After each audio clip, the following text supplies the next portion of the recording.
How to change your display name? Need to go from Cool Dude 222 or Alex or Lily or Project Manager. Let's update the display name and status. Let's get started.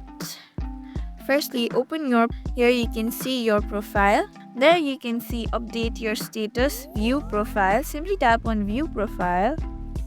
Here you can see the option of edit status, edit profile. Tap on edit profile. Over there you can see full name. Here you have the display name. You can add anything, like mine is Gautam Lili. Now you can add manager. Name pronunciations can also be kept. Title, you don't want to change it, you just want to change the display name. Simply you have done it. Now tap on save. Don't forget to save it.